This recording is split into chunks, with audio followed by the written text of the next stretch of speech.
दोस्तों, अगर आप माइथोलॉजी को पसंद करते हैं तो कुरुक्षेत्र सीरीज आपके लिए बहुत अच्छा ऑप्शन है, जिसमें महाभारत के कुरुक्षेत्र युद्ध की कहानी दिखाई गई है, वो भी एनिमे स्टाइल में।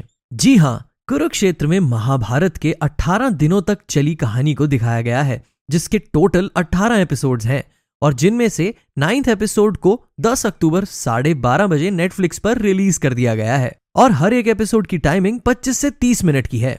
लेकिन दोस्तों, अगर आप सोच रहे हैं कि यार ये सीरीज आपको बोर करने वाली है, तो आप गलत हैं। बल्कि कुरुक्षेत्र एक भी मिनट का टाइम वेस्ट नहीं करती है और आपको सीधे महाभारत वॉर के अंदर ले जाती है, जहां पांडवों और कौरवों के रूप में हमें अलग अलग एनिमेटेड कैरेक्टर देखने को मिलते हैं, जिन्हें कई कलाकारों ने अपनी आवाज दी है। जैसे विनोद शर्मा ने संजय, साहिल वैद ने भगवान कृष्ण, सौम्या दान ने अर्जुन, अनमाया वर्मा ने युधिष्ठिर, मनोज पांडे ने भीम, हिमांशु राणा ने अर्जुन के बेटे अभिमन्यु, नेहा गर्गवा ने कुंती, नेश्मा चेंबरकर ने द्रौपदी, पवन कालरा ने दुर्योधन और कृतार्थ त्रिवेदी ने कर्ण का किरदार निभाया है।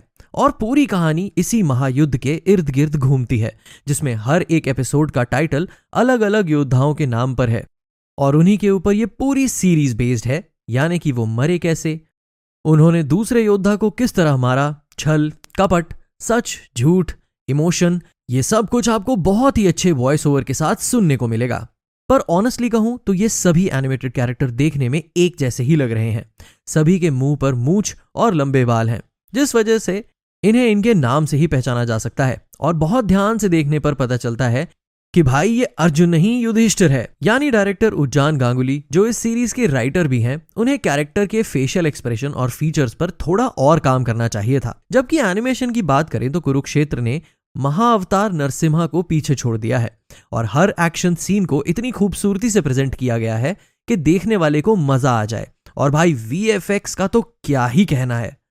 एक सीन में जब अर्जुन अपना धनुष छोड़ता है तो उसे स्लो मोशन में कुछ इस तरह से पेश किया गया है कि देखने वाले की नजर स्क्रीन से चिपक जाए।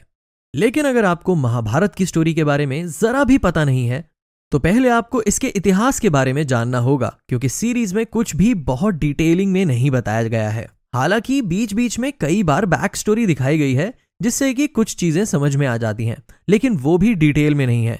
यानी कुल मिलाकर कहूं तो कुरुक्षेत्र सिर्फ इंडियन ऑडियंस के लिए ही एनिमेशन का तड़का लगाकर बनाई गई है, जो महाभारत की कहानी को अच्छे से जानते हैं। हालांकि इस सीरीज के टोटल 9 एपिसोड में काफी सारे पीक मोमेंट हैं, जहां एक सीन में श्री कृष्ण जिस तरह से अर्जुन का साथ देते हैं और अपनी उंगली पर जब बड़े से चक्र को घुमाते हैं, तो भाई ये नजारा काबिले तारीफ लगता है। पर कुछ सीन्स में ब्रूटिलिटी को भी दिखाया गया है, यानी कि सर काटकर कभी भी आपके सामने गिर सकता है। इसलिए अगर ये सब देख सकते हैं तो फैमिली के साथ 100% मस्ट वॉच है। और मैं अपनी बात करूं तो मेरे लिए ये सीरीज 8 आउट ऑफ 10 है। इसलिए आप भी कुरुक्षेत्र पार्ट 1 जरूर देखिएगा, जो कि नेटफ्लिक्स पर अवेलेबल हो चुकी है। जबकि कुरुक्षेत्र का दूसरा पार्ट दिवाली वाले हफ्ते में यानी 24 अक्टूबर को रिलीज किया जाएगा और उस दौरान हॉलिडे भी होगा, तो आप कुरुक्षेत्र पार्ट 2 देखकर महाभारत की आगे की इंटरेस्टिंग स्टोरी जान सकते हैं।